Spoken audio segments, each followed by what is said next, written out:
Welcome to Box Out Banter, where free agency has finally hit about an hour ago. And we had the NBA draft earlier this week. I'm Chris Okamura, Jordan Christmas. What's going on, Jordan?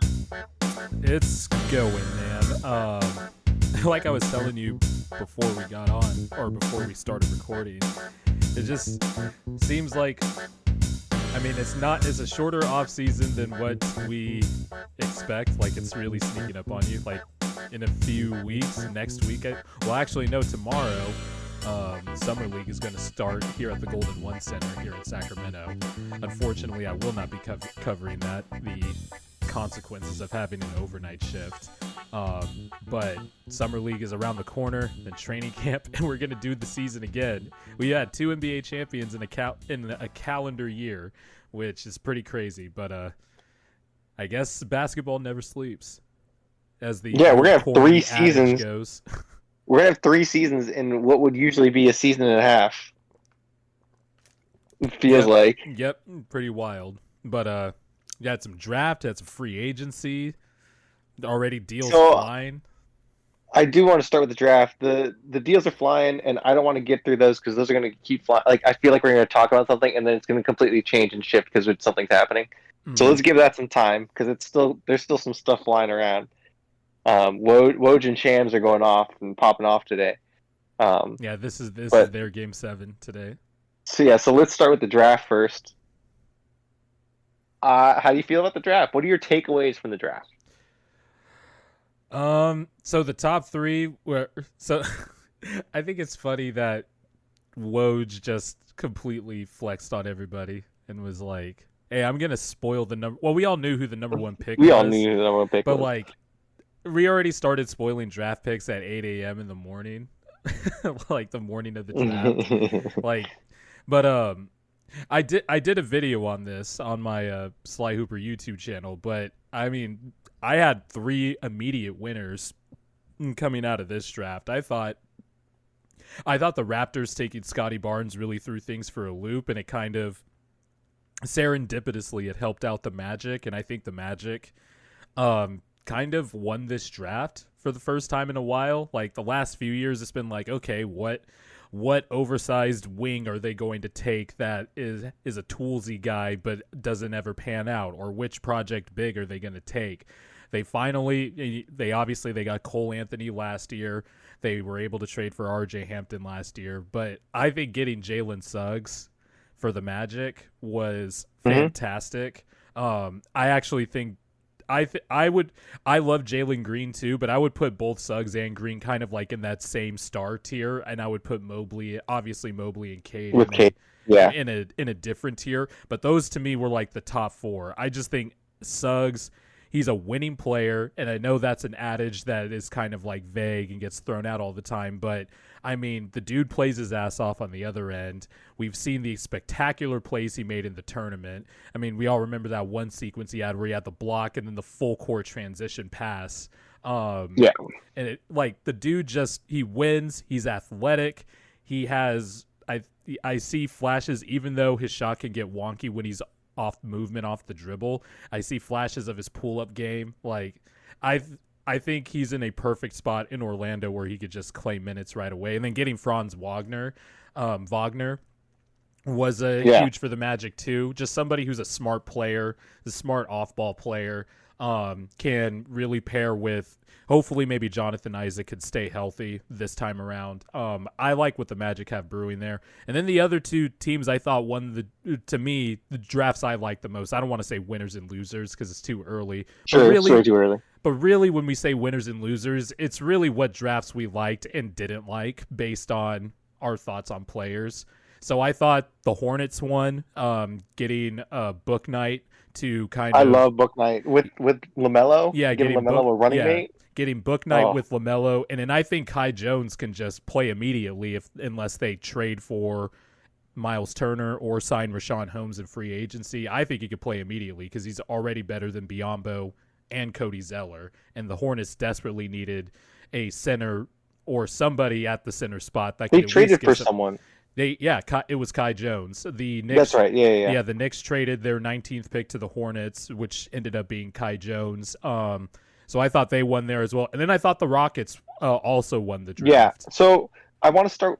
So the Rockets are the direction I was heading. I'm going to start negative. I'm going to turn it around. I think that taking Green over Mobley is a huge mistake. I thought that was a massive blunder on their part. Again, it speaks more to how much I love Mobley rather than how much I don't like Green. You. Yeah. For me, I think Mobley is just such a special talent. I just thought it was a huge mistake passing him up. But then they turn around, they get Sengun, who I love. I don't know how you feel about. I mean, obviously, having a sort of non-athletic post big is not the sexy pick, but I love what he brings to the table. I think he's a great passing big. Putting up stats in that league is pretty impressive. That's like the third best league in the world, I think, or considered the third best league. Yeah. And I think that he is. I think he's special. I think he's long. I think he can defend. I think he's smart. I think he's a good playmaker for a big. And again, I think having that post presence, especially for a team that has some weaknesses inside with Christian Wood defensively and maybe not being able to get some easy baskets and stuff like that, and having to play a little faster. I think that having a guy that you can slow it down and give it to in the half court is pretty important. Mm-hmm. And so I love that pickup from them. And then you add in Josh Christopher and Garaba. They got Garuba, yeah. Yeah, and so these are all guys that I think fit, and I think that I love what they did here. Somebody compared Josh Christopher to I saw somebody on Twitter compare Josh Christopher to Lance Stevenson, and I think that's kind of it's apt based on what I've seen, at least. Like, just somebody who's 6'5", is compact and can, he could score a little bit, handle the ball, but also defend on the other end. Yeah, I don't think he has the grittiness that Lance does, but obviously Lance didn't have it coming in. The craziness, Lance, you mean? Yeah. Well, just like the hard nosed kind of guy. Like, yeah, I get what you mean. Yeah, he's not that, but he has the body type. He reminds me more of a this is a name, like a Michael Petrus. Oh wow, that's bringing it back to the good old Magic days. Because I always felt that Michael Petrus was a more controlled Lance Stevenson. Yeah, like he's not gonna carry your team, or he's not gonna have stretches where, like, I don't know if you remember, like, Pacers Lance Stevenson, even Lakers Lance Stevenson, they have these runs where, like, he'll have these runs where he'll go through and, like, really explode offensively. Where I don't think Petrus ever had that. I don't think he had the mentality or, like, the grit to go ahead and do that. He was more of a defender and a 3-and-D guy that could occasionally drive with physicality. Those two back-to-back conference final Pacer teams, I thought that was like ideal Lance Stevenson. What was it? 12 Absolutely. 5-5 defense. Yeah, he was a little crazy, out of control, but you kind of need that on a team that, with the temperament that they had. I thought that team was just nasty and full of badasses, like David West, Lance Stevenson, obviously Paul George and Roy Hibbert. That defense was nasty, but I really liked what the Rockets did, considering that they gave up their next 2 draft picks to OKC. They kind of had to take a lot of young players. We'll go into it later with free agency, but I'm looking at some of the free agency signings they've done. I'm going to be watching a lot of Rockets games next year. At the very least, they're still going to suck, but at the very least, they're going to be entertaining. I'm just interested to see what happens with Kevin Porter Jr. now, because Jalen Green is obviously going to be taking the 2-guard spot, and then John Wall's already kind of established there. And so after getting all the minutes last year, after getting traded to Houston, is Kevin Porter going to be willing to go back to the bench after going on scoring binges and stuff like that? But the Rockets definitely, I really like what the Rockets did in this draft. But the Magic and the Hornets too, they were I thought those 3 teams killed their respective drafts. I did not like the one.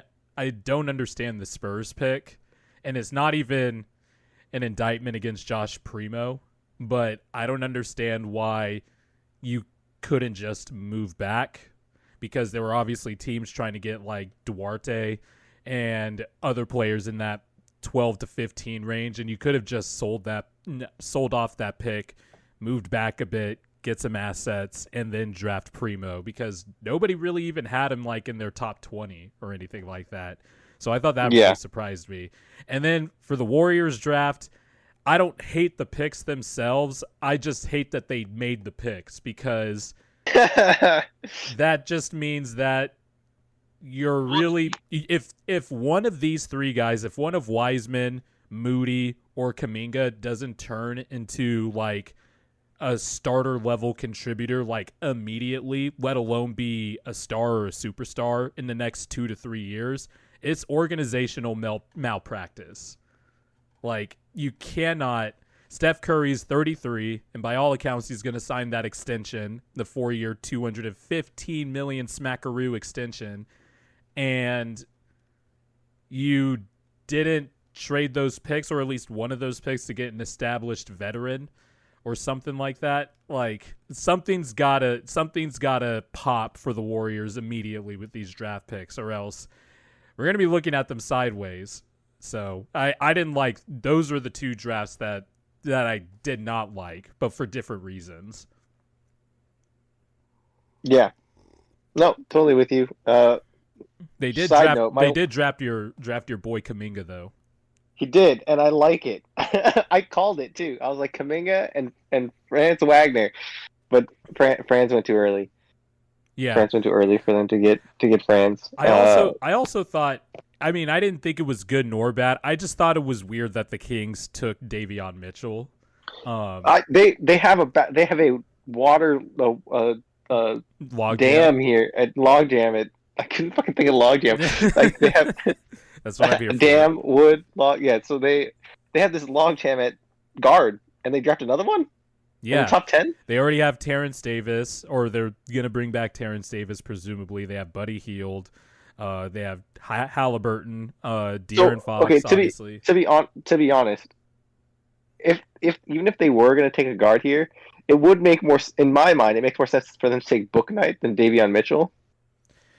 Is that me? I kind of understood.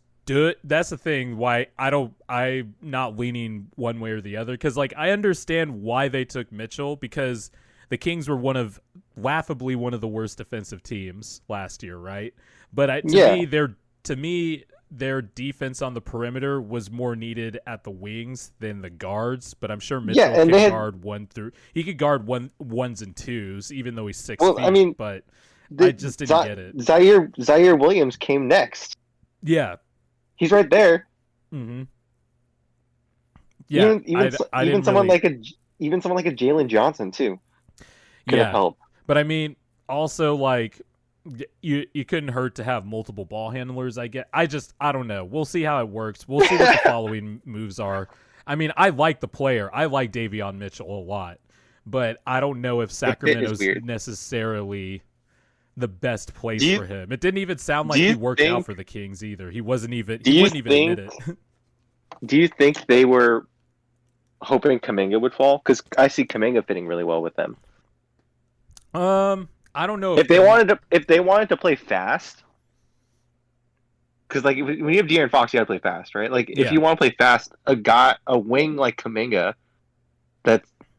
it just fits, right? Kuminga definitely would have made some sense. It didn't sound like Scotty Barnes was going to fall anywhere past 6 with the way he was rising up in the draft. Although probably like 3 weeks ago you could have mocked Scotty Barnes to the Kings. You could have. Definitely could have went in a lot of different directions, but I did not expect him to draft Mitchell. That's for sure. There were a few other. I low key like what the Clippers did. Just I think anytime Jerry West has his sights set on some players for someone, and he trades up, I have to perk my ears up. I mean, look at Terrence Mann, etc. Like, look at the history of players that Jerry West has like sought out. I mean, the dude famously He's basketball Jesus. Yeah, the dude knows. famously threatened to quit the Warriors job if they had traded Kevin Love for they had traded Klay Thompson for Kevin Love, and lo and behold, they kept Klay Thompson. So, I am also interested. One more, I am interested to see how the Hawks picks work out, because Sharif Cooper just seemed like that was like, how like NBA draft nerds in the draft nerd community, they fall in love with one player who they think is a late first round pick, but is actually going to go into the second round. Sharif Cooper seemed like one of those guys, and he fell all the way to the Hawks at 48. I was hoping he would keep falling to the Sixers at 50. But then they also got Jalen Johnson from Duke, and he had some weird things going on at Duke. He didn't drop out, but he left. Sure, it was pandemic related, but there was probably other stuff there too. But the Hawks did get a backup point guard, and they did get a backup point guard, and they took a flyer on someone who's athletic, because they're also going to have to start paying some of these guys soon. Like Cam Reddish is already in his third year. DeAndre Hunter is going to be in his third year. Like, these guys are going to be coming up to get paid soon, so you got to keep replenishing the coffers, so to speak. Yeah. And I'm rooting for Quentin Grimes too, for the New York Knicks. Former number one prospect. What was it? 3 years ago, back at I think it was 3 years ago or 2 years ago. He was like a number one or a number two prospect in the country. Went to Kansas, flamed out, and then rehabilitated his, draft stock, and, changed the way he played in Houston, and is kind of showing flashes of the player he used to be. So I'm rooting for the kid. Hell yeah. So I'm super jazzed right now. Kind of off topic. Did you just see the Trevor Ariza news? Trevor Ariza, Wayne Ellington, and Dwight Howard. Oh, so they all they're all going back. You got a bunch more following the Ariza signing. Okay, well, should we just transition to free agency? Yeah, I guess so. The Lakers are going hard on these vet mins. Yeah. I think Trevor Ariza's been washed for like 3 seasons now. So yeah. I mean, he's gonna help in terms of like. He's going to help in terms of like, he's going to spot up a few times and take passes from LeBron. But like Wayne Ellington's the interesting one to me, because who reported the Wayne Ellington deal? It's either Shams or Woj. Let's see here.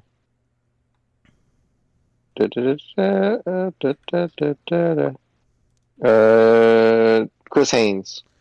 Okay, so the Wayne Ellington one's interesting because he shot a high percentage on threes with high volume.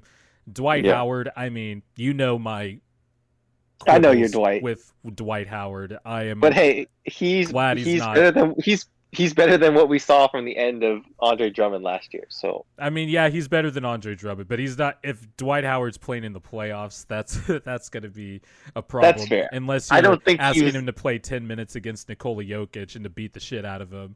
But I mean, that was the plan. He did his job. But yeah. The late. I don't know. Well, I do know how I feel about the Russell Westbrook trade. I think it's terrible. But I do get having 3 great players on a roster. I just don't think Russell Westbrook is a guy you can win a championship with anymore at this stage in his career. I tend to agree with you. I'm not the biggest fan of it, but I do see the benefits of having a guy like Russell Westbrook on our team. Season-wise, sure. To me, it was just a thing of I don't know how many Laker games you watch, but the Lakers were watched a lot of them. They're on TV all the time. That's true. That they are notorious slow starters, always. Yeah, and so like having a guy like Russell Westbrook to bring the energy consistently and to be able to like, rev the boat a little bit, I think is really important and really critical for them. He'll get a few rebounds and take off and all that stuff. He'll do his Russell Westbrook things. And I think that, but like, there's rumors that Buddy Hield's still in play, and like there's a lot of reasons why I think this is. I think I'm leaning towards the Buddy Hield thing's going to happen. But I think that Buddy Hield, if you had to choose one or the other, Buddy Hield was the more traditional fit and the fit that made the most sense. But I don't think Russell Westbrook is as negative as a lot of people are painting it. I don't think it's as positive as people are thinking. I think he is just an upgraded Dennis Schroeder, which might be an insult to to Russell Westbrook. I was going to say, that also doesn't sound like a high endorsement either. It is not a high upgraded Dennis Schroeder. No, but see, like to me, it's an upgraded Dennis Schroeder with some consistency. I think he's way more consistent than Dennis. And so, like, the thing was last year is like, look, we were winning when Dennis was healthy and consistent. We were the best team in the NBA. So if he can be healthy and consistent and even a little better, I don't see the reason why that can't be the case here. Look, when you have LeBron James and Anthony Davis, we're gonna be a top team in the NBA to begin with. Again, health for going. I'm not going to talk about health at this point, but all healthy, I think that we are still a top team in the NBA, and it doesn't really matter when you have like I think Westbrook just brings a lot to the table in terms of energy and sort of like the swag going on with your team. I think I think it's helpful. I just think the flaws of Westbrook are the exact things that don't work with LeBron. Like, he hasn't played defense for 5 years. For all the effort he gives, he makes some wild ass decisions on that end of the floor, especially in crunch time. And he doesn't spot up well. He's not a good shooter. He won't ever cut unless they like specifically design plays for him to cut. Like, he's just especially at this stage in his career where his shooting is also just going away. Like, and he was already not a great shooter to begin with.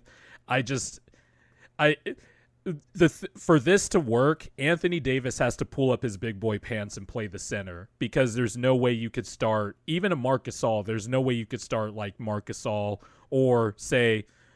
Drummond's not coming back, but like say Andre Drummond or a Dwight Howard starting there. Yeah, Anthony Davis and LeBron have to scale down or scale up position, or no, scale down positions, or scale up. Scale up. Yeah, scale up. Yeah. Anthony Davis at the 5 and LeBron at the 4 for this. Well, that's what they were discussing. Work. I don't know if you read the LA Times article that came out a couple days ago. It was sort of detailing the conversations. I guess Russ, AD, and LeBron had dinner with Dudley. The 4 of them had dinner 2 weeks ago and had like a discussion. And out of that discussion came that LeBron and AD are going to play the 4-5, and then Russ is going to give up the ball more and not shoot as much. And like this is sort of like, hope so. Yeah, so like these are like, I guess these discussions have already been had, as you can probably assume, and we'll see how that goes out. I think that I have an insane amount of faith in LeBron at this point of just like making shit work. But I think that if at worst Russ is a upgraded Dennis Schroeder, which again I think I can pretty confidently say is a 90% accuracy. I think that's on the low end. If he's just a better Dennis Schroeder that's healthy, I think that's still a team that's good enough to win a championship. I don't think it makes us the favorite or makes us sort of a I don't think that makes us this overwhelming super team. I mean, you guys have LeBron James and Anthony Davis. You're gonna be a contender. I just don't. They're gonna be a contender. I don't think Westbrook's the best fit, but at the same time, I don't think he's the worst. I just think personally, I would have taken the Buddy Hield trade and kept the asset, like kept the pick, so you can like maybe make another move down the road. Because now you guys have. Well, if we get both, if we get Russ and Buddy, well, that would hinge on Schroeder doing a sign and trade deal, and it doesn't look like he's willing to do that. He's also looking at other teams. So I mean, he's looking at other teams, but the thing is, like, the market right now. So I mean, just looking at the free agent market right now, with Chris Paul, if Chris Paul's staying in Phoenix, Conley staying with the Jazz, we have Lonzo going to Chicago. You have Dinwiddie, looks like he's going to New Orleans, from what I'm reading here, and like there's the point guard market's drying up, and Schroeder might be left in the cold. Where if the Wizards want a point guard, they might have to take Schroeder. My God, that's the Knicks music. Dun, dun, dun, dun. with the Yeah. cap space. Yeah, that's where the Knicks come in and just pay Schroeder $20 million max contract. I think that's the only way you guys would be able to get healed is with a sign and trade that involves Yeah, of course. Schroeder. So that's apparently the Kings also want to make this deal work. So the rumor is that they're looking for a third team. So if that third team ends up being the Knicks, I mean, like there's a lot of options to make this work. There has been a clear template with LeBron for how to win around LeBron teams. Of how to win around LeBron, yes. Yes, you have to have somebody. Anthony Davis is the perfect big guy to put next to LeBron, and then you surround LeBron with shooters. And if one of those shooters is also a decent ball handler that could get his own, that's even more of a cherry on top of the cake, right? But I mean, Westbrook, for as great as I think Westbrook's all going to benefit in the regular season too, because LeBron can go to the bench and maybe there won't be nights where the Lakers just completely have their boat sink. That's the thing too. That's the thing too. Like, there's a stat that with LeBron on the court, the Lakers have the second best offense in the league, and then with him off the court, they have the 28th best offense in the league. Mm-hmm. But are you telling me that if we add Russell Westbrook to that to the roster that we had last year, if you replace him with Schroeder, do we have the 28th worst offense in the league? No, you'd probably be like 15th or something like that, which is which is remarkably good enough. Upgrade. Yeah, it's good enough. It's good enough for sure. That's kind of what I mean. Of like, look, there's benefits and there's detractors. Like, again, I'm not the biggest Russell Westbrook guy. I have a lot of faith in him, and I but in love the playoffs. I love watching Russell Westbrook because I think that he's incredible to watch. And he's one of my favorite players to watch. Yeah. But do I want him on my team? No. But I have to deal with him now, and I know I have to deal with him now, and I don't think that I think there's good and bad. I don't have any positively or negatively strong thoughts on this, but I think that at the end of the day, it's still a net positive for us. It's just a matter of how much of it this is. You're in the Lakers stage of talking yourself into the deal. I could hear it because you just said if he was on my team, no. Yes, because I've just had that for so long. Because I have in my head, in my mental picture, I have him dribbling the ball, going 1-on-3 with Harden and Durant in the corners, and it. And you don't think he's going to do that with LeBron and Anthony Davis? He's older now. No, he's said this for the last 3 years. He does the same shit. He's never going to change. He is who he is. There's going to be a game, a nationally televised game, where the Lakers are down 2, and there's going to be 30 seconds left in the game, 14 on the shot clock, so the Lakers will have time to get the rebound or to foul or whatever, and Westbrook's just gonna jack up a 35-footer with. This is my favorite shit.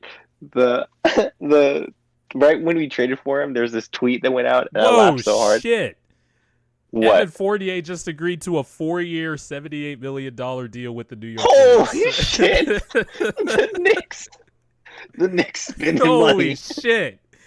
This is a Knicks deal. Cap space, baby. Oh my god! I'll turn this out right now. This is the most Knicks deal ever. Oh my god! I'm sorry. I did not mean to cut you off, but that had me shook. Jesus, bro. 480. I mean, Duncan Robinson's making $590. I would have. I mean, I wouldn't do this deal, but if you're asking me, would I have this deal or Duncan Robinson's deal? Well, actually, no. That's a tougher question than I thought. Damn. Oh my god, that's a lot of money. Okay, let's wrap up this Lakers thing real quick. Okay, so what were you saying? I don't even remember. That's a lot of money. Oh my goodness! Wait a minute, 478. Wow, bro, that's a lot of money. Holy shit! One last Laker thought. I just in the playoffs. I remember now. Oh, continue. Sorry. You go ahead. It's before. So there's a tweet that came out like right after we made the deal. It was like, all right, tie game, timeout, and Vogel goes, all right, let's get the ball to LeBron. And LeBron goes, all right, cool, everyone got the plan. Wait, where's Russ? And then he turns around and it's check ball, and it's just Russ sprinting down the court. by himself. Just waiting to inbound the ball. Like, all right, it's my time. It's my time to shine. I just think in the play the Lakers are going to be playing a good amount of zone, and then teams are going to be playing a lot of zone against the Lakers if they start two centers. This is why I'm hoping that like we sign more shooters. Like the Melo deal is interesting to me. Again, I think if Melo brings USA, USA Melo or like the Blazers Melo that just stands in the corner and shoots and has some mid-range game. I think that can help a lot in the playoffs. I could already see teams just like what the Lakers did to the Rockets in the second round series in the bubble. They are just going to be like, all right, Russ, go for it, shoot that shit, I dare you. And he'll be like, okay, much obliged. And he'll just keep shooting it, and that's what they're going to do to the Lakers. I don't know, we'll see though. It'll definitely help for the regular season, but I think the playoffs it's gonna hinder. It's gonna be a hindrance. I think in the playoffs, like, it just shifts to LeBron AD anyway. Like that's what happened during the bubble too. Like it just shifts to like, all right, everything's LeBron AD. This is where the ball goes.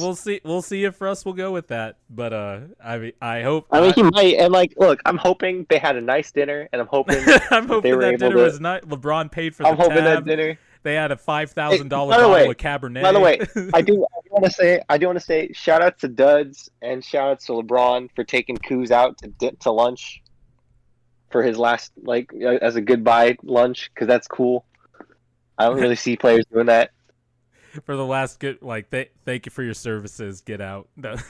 Yeah, did you see that? They took him to lunch. Yeah, I did see that. That to me, that's super cool. Yeah, that's, they did win a championship together, so it'd be kind of I am happy for. I'm happy. I do want to see Kuz succeed, even though he probably is. Like a lot of players, better than what he thinks he is. And he does, bleach his hair and all that stuff. You got to live your life. You live your best life.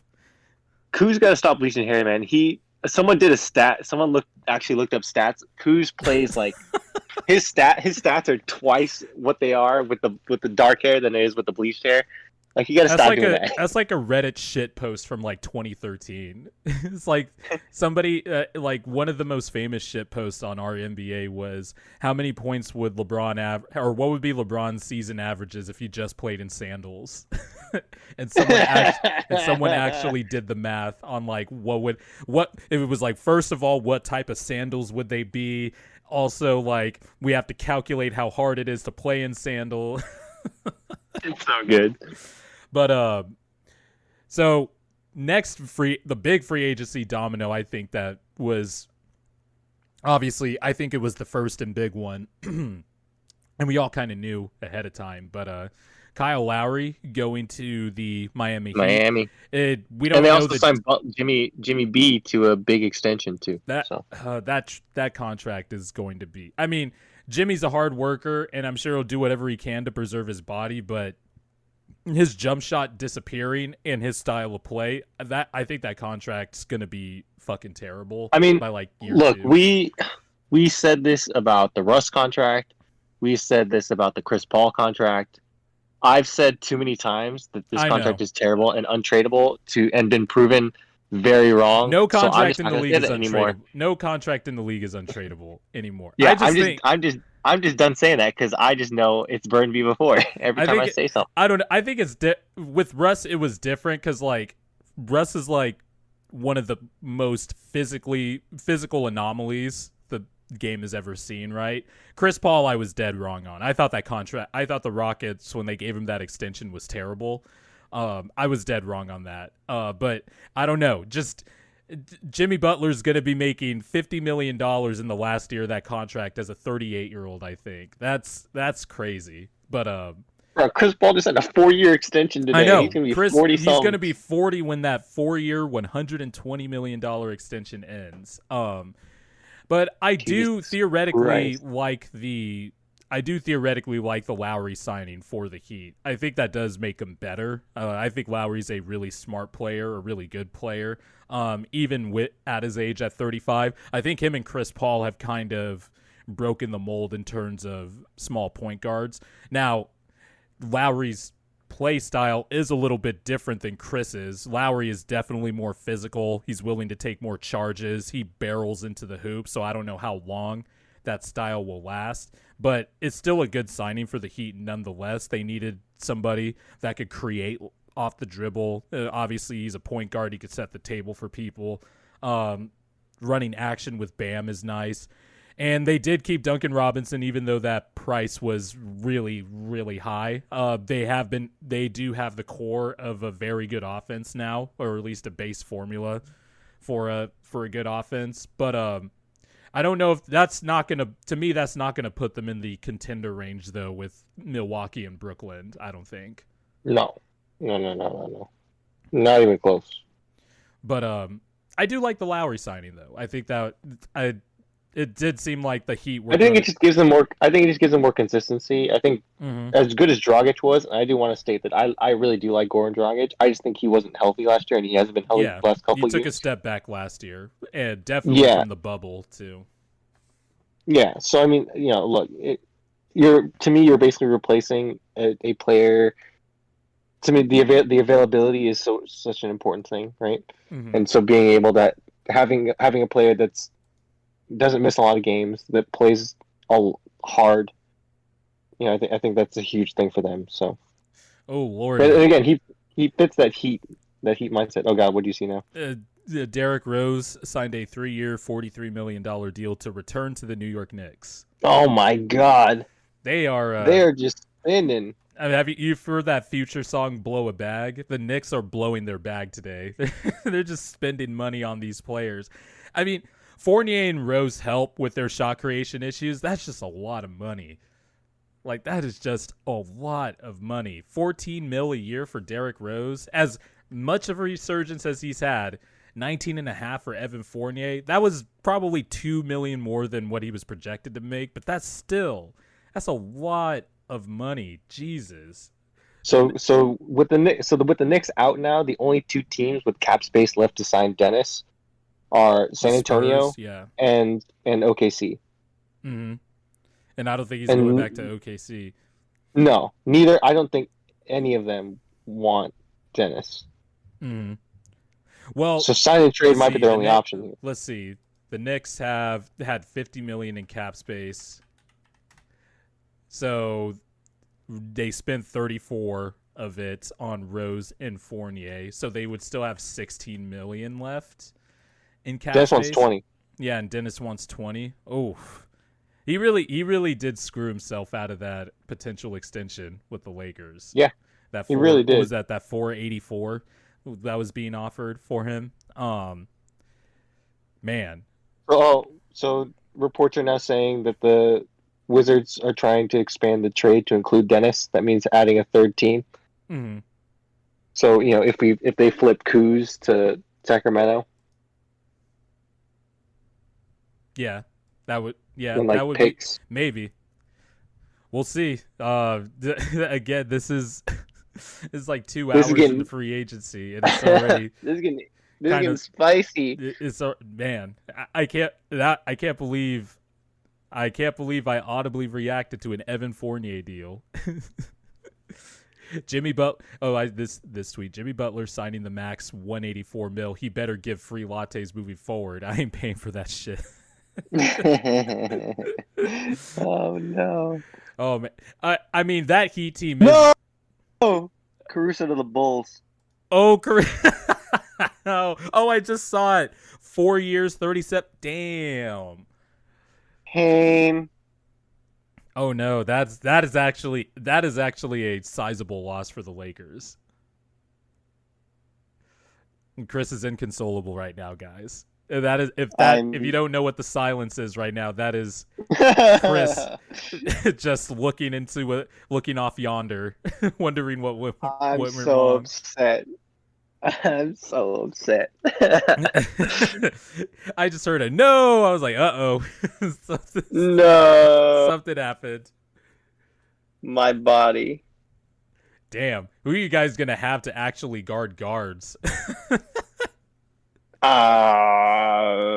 gonna have a time machine. Do you want a we're gonna put freshly used 36-year-old Danny Greenback? that's the rumor. Because if you didn't see Game 1 of the Hawks Sixers game where Trae Young lit up Danny for 25 points in the first half, there's your film right there to answer your question if he could guard people anymore. Jesus. Damn, I don't know. you are shooketh. I'm shook. I don't know how we're gonna. That's a big piece. That is a big deal. I am gonna be very interested to see how the Lakers fill out the rest of this roster. Man, I'm very curious. If we don't get healed, I'm very curious of what happens now. Like now, getting healed is like the only thing that makes sense. Yeah, yep. And I wouldn't mind the Sixers, trading a nicely freshly minted Tobias Harris contract for Hield and Harrison Barnes. I'm actually at risk of making myself fall for the Bulls again. I do like Lonzo and Caruso going to the Bulls. Because I like it. Because again, you're talking to me, man. Because what have I always said about the Bulls? They just need a passer, somebody that's the Rug and the Big Lebowski, something that just ties the room together. And I think not relying on Thaddeus Young to be your primary playmaker, it was a great move of ingenuity by the Bulls coaching staff, but you don't want to do that. Like that should not be your primary plan, is to, we have a lack of good passers, we're going to make Thaddeus Young the hub of our offense as your backup plan. I do like that Lonzo can add some passing to that team. I do like that Caruso is a very good defender at the guard position, and I do wish he was a more consistent of a shooter, but that could always correct itself, or he could always work on it. But I like what the Bulls are doing. Still don't know what the hell the Pelicans are doing, but that's just David Griffin in a nutshell. I don't know what David Griffin is doing all the time anyway. I just think you should have just brought Lonzo back, but he wanted to pursue Lowry. He's wasted money on the Steven Adams deal. But it is what it is. But I like what the Bulls. I kind of like what the Bulls are doing right now. I'm not gonna lie. Now, obviously, this is hour 2.5 into free agency, so I don't want to jump to big conclusions. And these teams haven't even been final, or I'm sure teams haven't even been done making moves yet. But so far, so good for the Bulls. But I am sorry about your loss. It's okay. So most important stat so far, that Shams is in the lead 9-6 over Woj. Just saw that on Twitter. Shams really did curb stomp Woj on the Westbrook news. Oh yeah. By the way, that was hilarious, and it was called on this podcast too. Woj famously does not have any LeBron connections, and Shams is literally signed with Clutch Sports. So it doesn't surprise me that Shams was just like, all right, go ahead, tweet out the Lakers are close to getting Buddy Hield. Oh, you guys are getting Russ? All right, word. I'm gonna tweet this news out real quick. The best part was they were going back and forth for a little bit, and then Woj all of a sudden switched it to Westbrook, and I was like, he switched it back. It's too late, Woj. Shams got it first. It is kind of funny that there's a game. I mean, obviously, I don't think Shams and Woj think of it. Oh, actually, I don't doubt that they do think of it that way, because you don't get to being a top NBA newsbreaker without being extremely competitive, right? Yeah. And Woj is infamously competitive with shit. So I imagine he was pretty pissed when his protege, his old Padawan Shams, they both used to work together at Yahoo. When Shams outscooped him on the Westbrook news. But yeah, It's pretty good. Shams coming up, man. Yeah, Shams has been the last few summers. It's been a entertaining to say the least. Bobby Portis coming back to the Bucks on a I thought he would have left. 2-year $9 million deal. Like that is Yeah, really I cheap. I feel like he could have gotten more somewhere else. I feel like He he took a definitely hometown could discount. have. But Yeah, nothing says, I guess, you can't put it for some people. You can't put a price on happiness and stability. And yeah. Bobby was a key member of the Bucks playoff run last year. So, and I mean, if I was getting Jordan chance in a city that embraced me and stuff like that, that would probably sway me. Like he was getting Bobby chance in the playoffs. That was like one of the last things I would have expected to see in the 2021 NBA season. Even though I liked the Bobby Portis signing when it happened, I was like, oh, if he's on like a contender to get him to fit in his role, I'm sure with his skill set, I'm sure he could do decent. I didn't expect him to be like a major contributor. But yeah, good for Bobby. I'm glad he's back on the Bucks. Doug McDermott going to the Spurs, a 3-year, $42 million. There's another team that you can't get Dennis. Well, how much do you know? How much cap space the Spurs have? I know they had a lot, but I'm pretty sure. Yeah, I mean, it's just another guard and another like his mark. Like Schroeder's market is just drying up. Yeah. Yeah, it's not the options are closing in for Dennis Schroeder here. But I don't know. I'm just waiting for the Sixers to kind of do something. They did re-sign Korkmaz for 3 years, 15. I will say, I am glad that the Sixers are not trading Ben just to trade him, because I think that would have been the worst thing to do, is to trade Ben to trade him. I don't know how awkward it's going to be if he does come into training camp. I mean, it does matter, but also to me, it doesn't really matter. Like, it's like, okay, he's under contract for 4 years. He's still a talented player. Just, he helps you win a lot of regular season games. Just, if there's not a right deal out there, don't deal him. I wouldn't do a deal. Like, everybody had that CJ McCollum, Ben Simmons trade basically since the Sixers got knocked out of the playoffs. I would not do that deal straight up. I just wouldn't. I think that's a lateral move at best, and at worst, that's just a huge step back, because at least with Simmons and Embiid, the Sixers have a defensive identity. My thing is, I mean, the only reason I say trade Ben Simmons is because the past decisions from previous front offices have made it so that Simmons is really only our blue chip asset left to trade. We don't have all of Hinkie's draft picks anymore. We've made terrible mistakes with contracts, Al Horford being one of them. And then we let Jimmy Butler walk after trading away 2 starters, et cetera, et cetera. Simmons is now our only blue chip asset to trade. So that's why I think, trading him would be the best option. But I would really trade Tobias Harris first. Like, that would be my...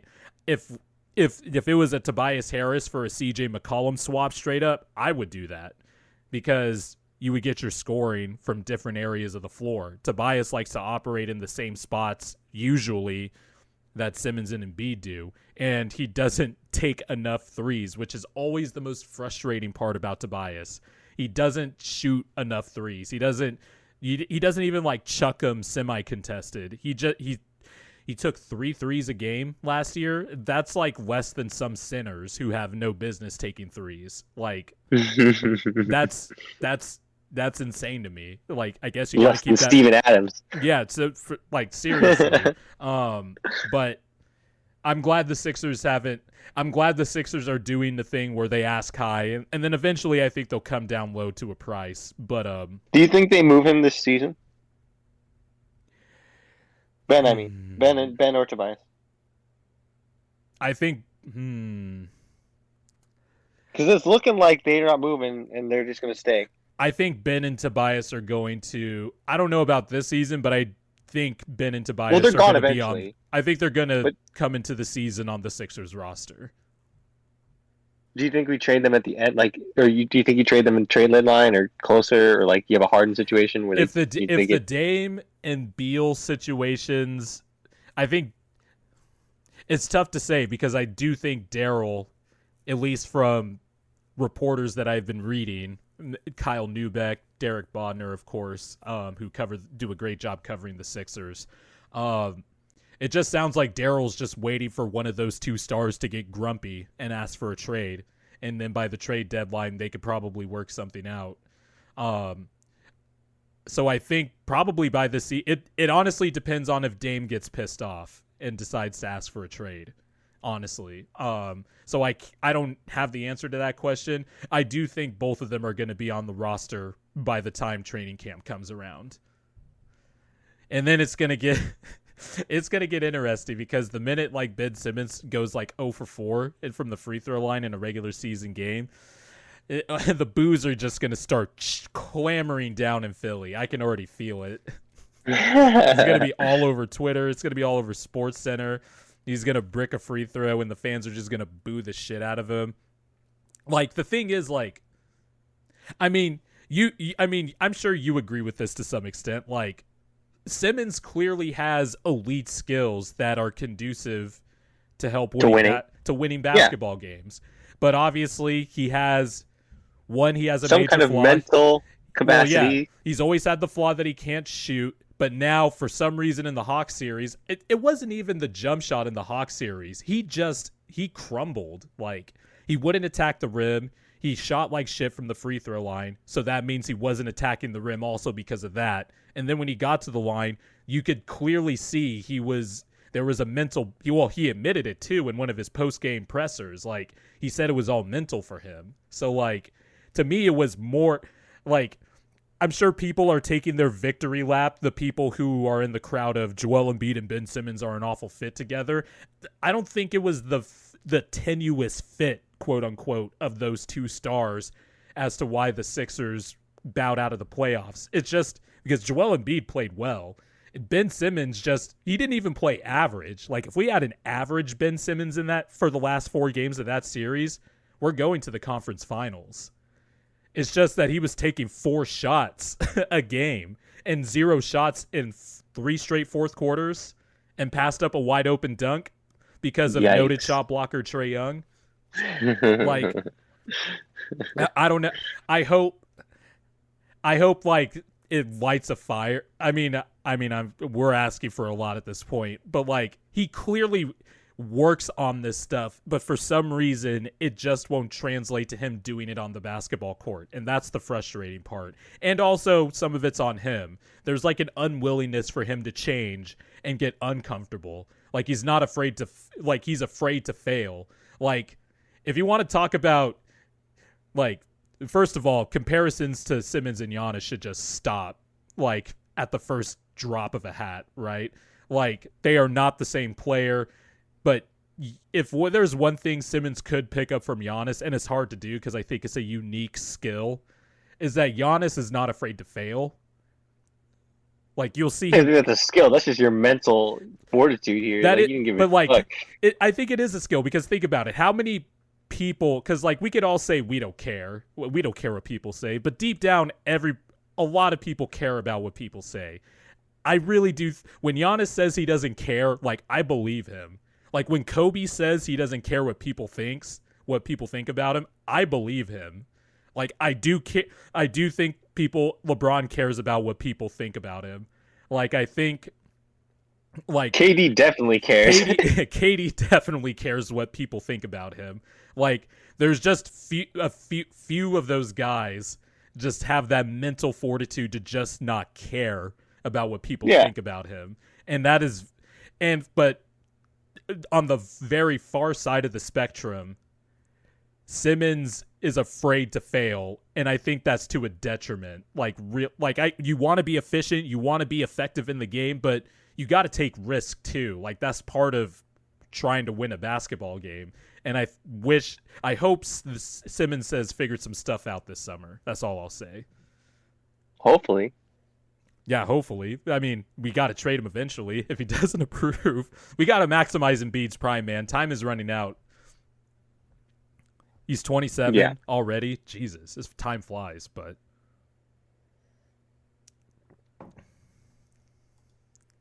yeah. So I mean, the news is flying everywhere. So let's see. I'm scrolling through Woj and Shams' Twitter right now. Gary Trent Jr. going back to the Raptors. JaVale McGee going to the Phoenix Suns. Olympian JaVale McGee. Olympian JaVale. Did you see his IG video that with Bam? He was just like, "Hey, what does Bam stand for?" And Bam was just like, "By any means necessary." He's like, "Oh, so it's short for something." He's like, "Yeah, I said it was short for something." And JaVale was like, "I thought your name was like Bamonte or something." Bamonte. Like that's why JaVale McGee's on the team. Like he's the chemistry guy. Like on the team. Of course. Like he's perfect for that. And you always need that. But I like low key. I like that the Nuggets got Jeff Green. And also they brought back JaMychal Green, so that way they hoarded all the Jay Green, so people in the media and people who observe the game won't be confused about which Jay Green is which. But no, I really the Jamal Murray injury bums me out, man. Because I really thought the Nuggets. I really was going to pick the Nuggets to come out of the West. Especially how they came out clicking on all cylinders immediately after the Aaron Gordon trade. And now we probably won't see Murray. We're going to see there's still going to be like a lag effect from these past 2 seasons being so condensed together because Kawhi's not going to be back. Murray's not going to be back. There's going to be a bunch of injuries that happened last year that are just going to bleed into next season. And we might be seeing much of the same stuff in terms of like there are probably going to be a lot of nights where there's going to be a lot of blowouts, I feel. Yeah.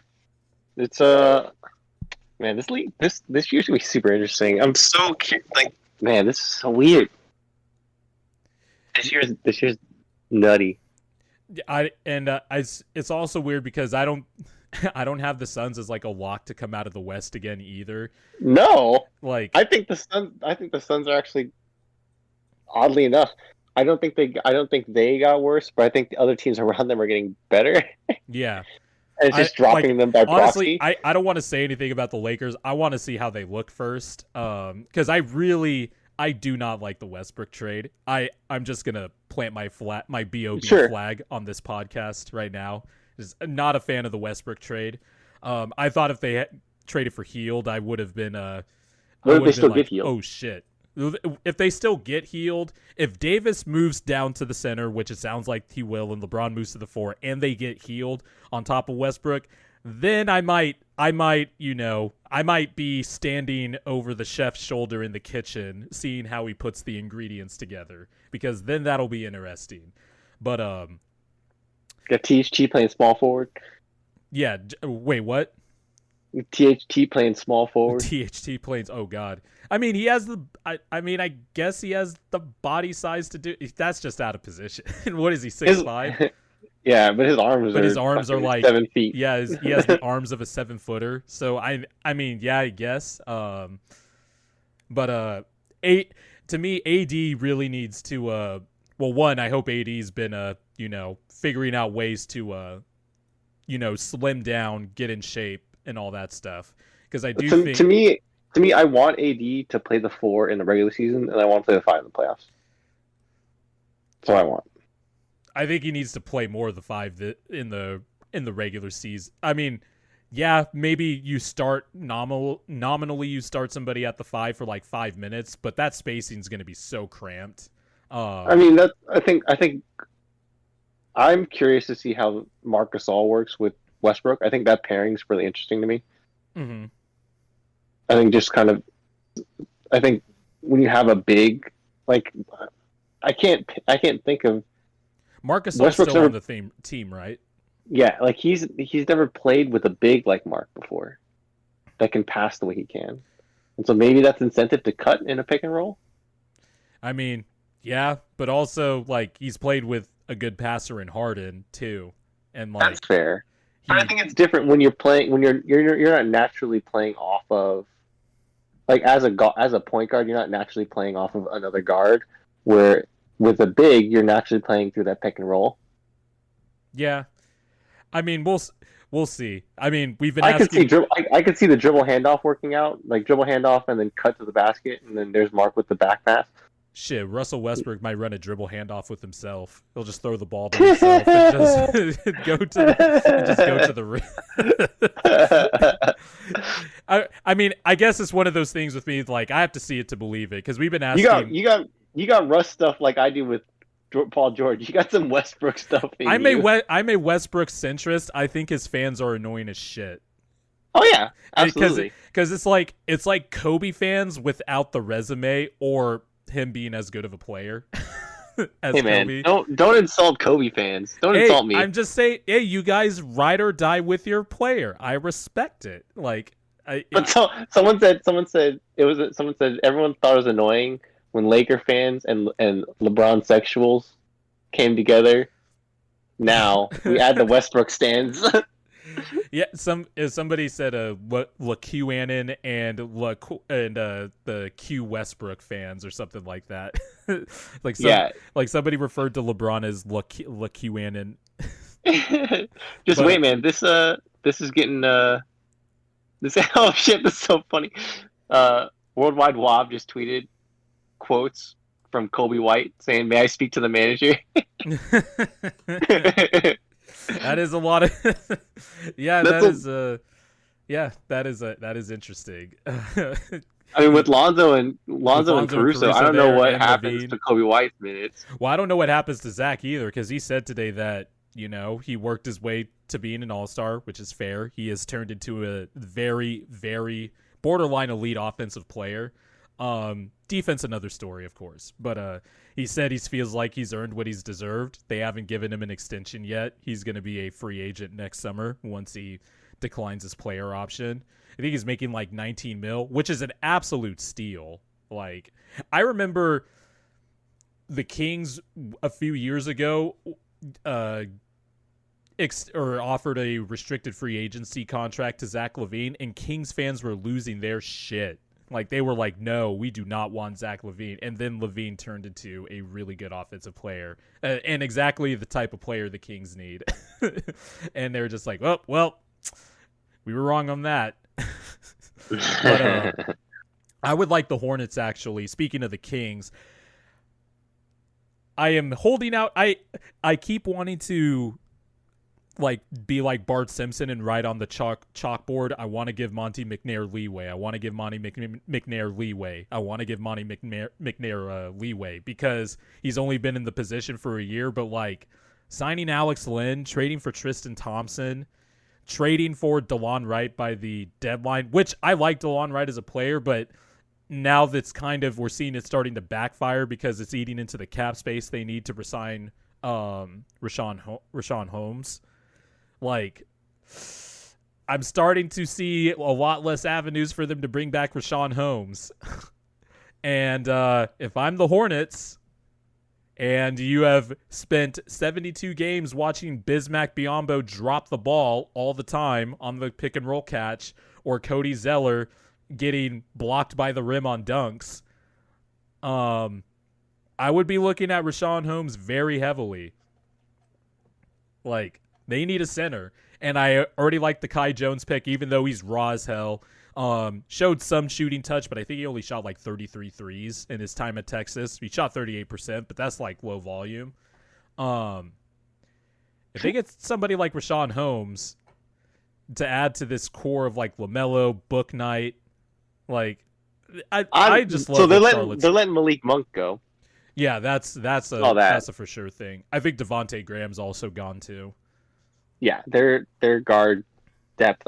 Rozier they're keeping. I don't know for how long. I guess I'll have to see how Book Knight does.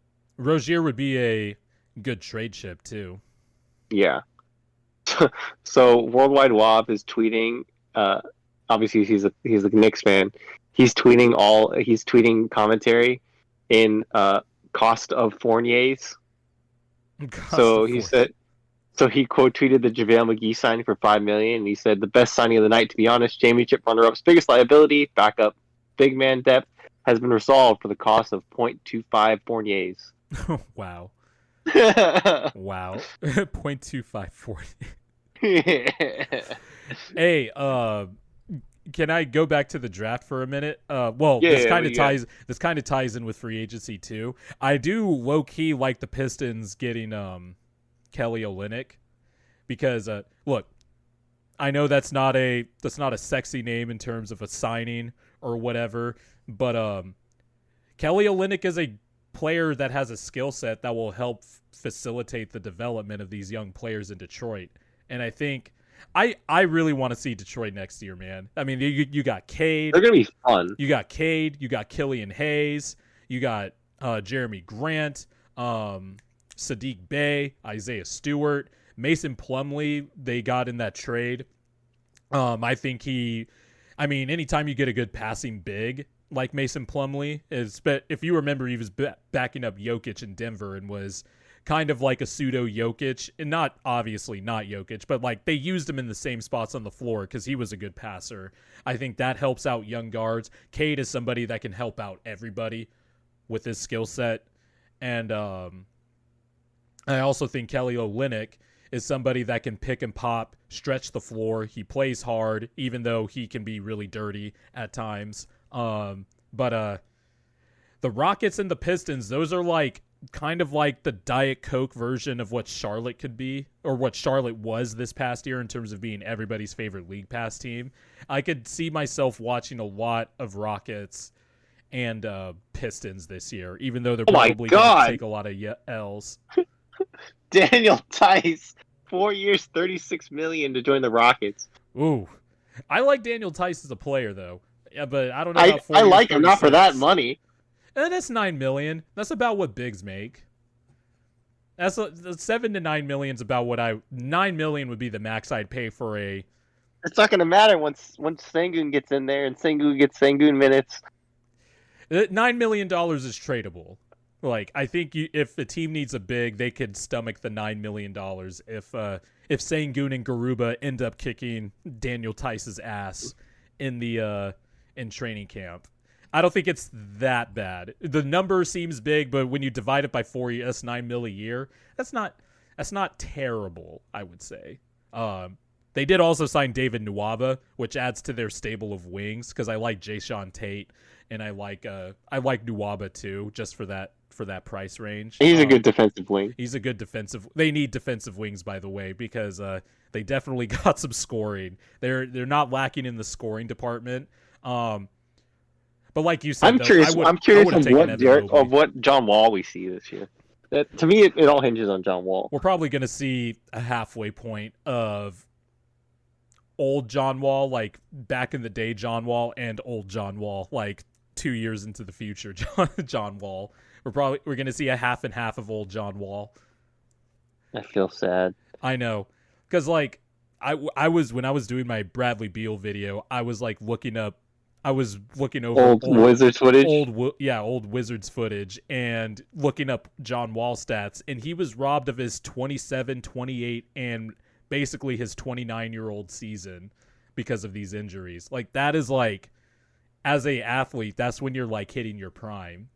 Like that's when you're prime. athletic enough to know what you're doing with it. Yeah. You've That's learned when everything what clicks to do with together. your body. Yeah, you've learned what you do with your body, and you're still athletic enough to do it. Mm-hmm. But sad. He could, but he'll definitely help out those players though, because like he's a pass first point guard too. Mm-hmm. Like, and like I said, I would have taken Mobley though for sure. I would have loved to see the Wall pick and roll with Mobley. I think that would have been so much fun. The Cavs, I'm telling you, man, they lucked out. I truly believe like Mobley has just as much of a chance as Cade to become the best player out of this draft. So do I. And so the thing is with me too is like, if the Rockets took Mobley, I honestly don't know what the Cavs do at 3. They probably would have. I think it sounded like they would have taken Jalen Green. But like that is the when vibe you're that I talking got. about fit, like Mobley gives them everything that they are missing. The Where Cavs. everyone else is just like, yeah, where Yep. you're just like everyone else is just like, oh, I guess we can make it work. Yeah, and they also extended Jared Allen too, and it's 20 million a year. But honestly, Jared Allen's a really good player. Like Yeah, if you look at what Clint Capella meant to the Hawks, like that is the template Jared Allen can easily follow. dude, if you put Mobley and Allen at the 4-5, Mm-hmm. that's a formidable front court. Yeah, my only tiny gripe, and it's positive overall. I like the pairing. Is that while Mobley is a while Mobley is too skinny to play the 5 right now, I do think Mobley would have done well with a lot of reps at 5 just to get him, just to put him through the reps. But Well, I think he'll still play his 5. He'll still play to me 5, and it'll fit. his trajectory to me is exactly what Anthony Davis's was, where you play 4 early until you bulk up, and then you can play the 5. But you probably can't do that the entire season. You'll probably do it for the important games or important moments. But I'd still rather you play the 4. Mm-hmm. Like to me, he Yeah. has that Anthony Davis archetype. Yeah, right now he needs to be. Yeah, right now he'll definitely play the floor. But can you just imagine when he's like 25 and he's filling out? Like he has the body to put on some weight too. Mobley's gonna be a fantastic player. Like it's gonna. I think he can pass too. He showed. Well, he shot 30% from 3, but like he has the touch to do it. Like the sky is the limit for that kid. I truly believe that. I almost want to be like Jonathan Sharks and put Mobley over Cade as the best player in the draft, but like shot creation from the wing is so important in today's NBA, and they are the guys who have the ball in their hands that like Cade kind of won by default. But I truly believe, and also it's the big man in me, but I truly believe like getting a special big like that changes the calculus for a team. You just gotta, build right around them. And I think the Cavs definitely have the guards to do that now with Sexton and Garland, and then Isaac Okoro really showed flashes as a defensive wing. At least he needs to get that shot down. But there was like a 2-month stretch where the Cavs were one of the best defensive teams in the NBA, and then injuries and being young, they obviously they just fell apart. But like this starting 5 of Garland, Sexton, Okoro, Mobley, and Jared Allen, like they could put together like a top 12 defense. Like the play-in is definitely not out of the question for them. And I know there's a mandate in Cleveland now to start winning. Like, obviously winning's relative. Winning relative Go to to the playoffs. Cavaliers. Yeah, go to the playoffs. Go to the playoffs. Go to the play-in. And I think that's kind of the pathway they have to take, because I think JB Bickerstaff runs a very vanilla offense. And so to spice up that vanilla, you need to have some players that can do some crazy shit. And I think Mobley falls into that category. Garland falls into that category with his range. Sexton is just an efficient 24 points a game. Like, they have players to kind of like spice up the offense, even though the scheme isn't creative. But defensively, that team, there could be some nights where, like, say the Cavs play teams that are under them, they could just bottle them up and send them out into the ocean with their defense. Yeah. I really like Mobley, man. I'm all in on him. Him and Cade, I'm all in on. Yeah, definitely. Like the Pistons and the Cavs, like, bravo for those fan bases. And Cade wanted to be, well, I mean, what else is somebody supposed to say that's going to be the number 1 pick? But it seems like Cade has really embraced Detroit. Yeah, I'm so happy that he came out and was very like, I want to be here. I want to, like, I want to go to the smaller market. But I mean, like, look, Detroit, it's not like they're a no-name franchise. Like, they have a history. They have history. It's the Bad Boys Pistons. Yeah, of course. And then, of course, the mid-2000s Pistons teams that made it to what, like 6 straight Eastern Conference Finals?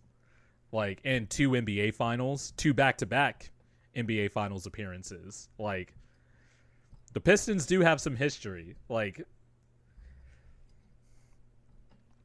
we kind of like lump them in together with the we lump them in with like the Minnesotas and all the smaller market teams, but Detroit's a pretty good market, and they have history of badassery in terms of nasty defensive teams. Or if you want to go all the way back to the Bad Boys Pistons, just playing some fucking football and taking out people. Yeah, no, totally with you. And I think like if we can, I think the league is good when like not legendary franchise, but like when a franchise like the Pistons is good. Yeah, and also like, I mean, like well, obviously like the important ones are like LA, like the Lakers, Celtics, and the Knicks have to be good. mm-hmm. Sixers, I think the Sixers. I put the Sixers in that mix too. Yeah, the Sixers are definitely a historic franchise. Yeah, like like when the historic NBA teams are good, it just makes the whole league better. And I love that. Okay, again, the Warriors being dominant for so long, it's good to have like fresh blood in there, whatever. But like, yeah, that's what I was gonna say. Like we mentioned it last pod, but just having two different teams in the finals, it was just so refreshing to see when it was in like we knew it was going to be LeBron versus, well, for a while it was LeBron versus whatever team LeBron was on versus the Warriors.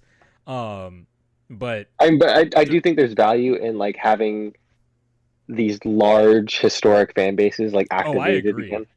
I agree. And like Detroit is a huge part of that too. Mm-hmm. Yeah, there's a lot of Pistons fans, and there's a huge kind of history to the Pistons. Like so, having them have.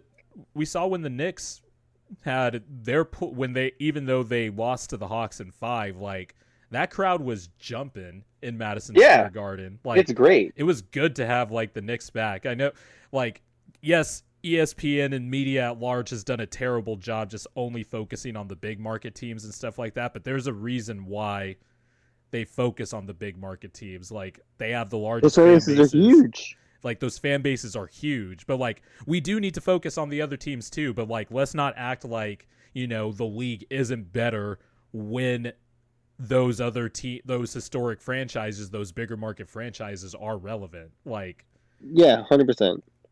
Like when the LeBron, when LeBron signed with the Lakers, like you felt a buzz, like a different kind of buzz back in the NBA. Mm-hmm. So yeah, I think it's good, and I think like Cade wanting to be that guy for the Pistons, I think is huge. I think is a lot of buy-in, right? Mm-hmm. A lot of trust. It's going to help out Killian Hayes too a lot. Yeah, I think they're gonna. I want to see the lineups with them together. I think that's going to be really fun to watch. Mm-hmm. I'm waiting for it. I'm just hoping Killian can stay healthy. Yeah, that's the that's the main thing with Killian, because he's still kind of raw, and I know he's got the Kevin O'Connor label because Kevin O'Connor had him ranked number 1. Yes. In the that was the 2020 draft, and last year. Yeah, the 2020 draft, and he's kind of like, I get the appeal. He's a lefty. Shout out Lefty Gang. Lefty Gang. He was a good passer in the league that he played in. He has size, but like he's not necessarily the quickest. Him and Cade have a lot in common. Yeah, but honestly, I think with the team Cade played on, maybe his athleticism wasn't on display enough because like defenses were so focused on Cade that Cade is already so patient in his game that he can get to his spots even if the defense is keyed in on him. But we never got to see, like, he might not be an elite athlete, but I also don't think we got to see the full extent of his explosiveness either, if that makes any sense. I agree with that. Like, I think it'll be interesting to see. Like, maybe he has a better first step than we thought. Maybe he can jump a little bit higher than we thought. Like I said, if Cade's floor is Chris Middleton, like, that was the second best player on a championship team. So the Pistons are solid from that standpoint, if that is the worst case scenario. Yeah.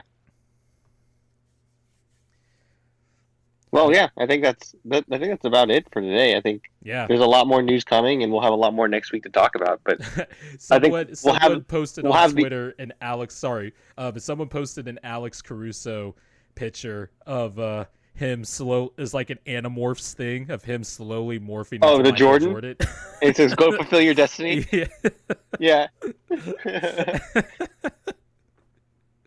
Oh my god. Yeah, this is I'm happy for Alex Caruso, even though well, actually, I'm actually kind of laughing at Laker fans. Sorry, but I do feel sorry for you as a friend. So I'm sorry that Alex Caruso didn't sign with your team. That actually was a big loss. But it's just bad management. Like it's just bad like asset open the management from our pocketbooks. part. Yeah. So we'll see. But yeah, I'm sure more shit's gonna be going down. It seems like a lot of teams are just re-signing, or a lot of teams are re-signing their players too, except for Evan Fournier making nearly $80 million. But we'll see what happens. Yeah. Yeah. So yeah, we'll obviously keep an eye out on our Twitter accounts as we provide shitty commentary for the rest of the day. But yeah, thank you guys for listening and staying with us, and hopefully I'll get over this Alex Caruso pain by the time the next episode comes out. But we'll see you guys later. The B.O.B.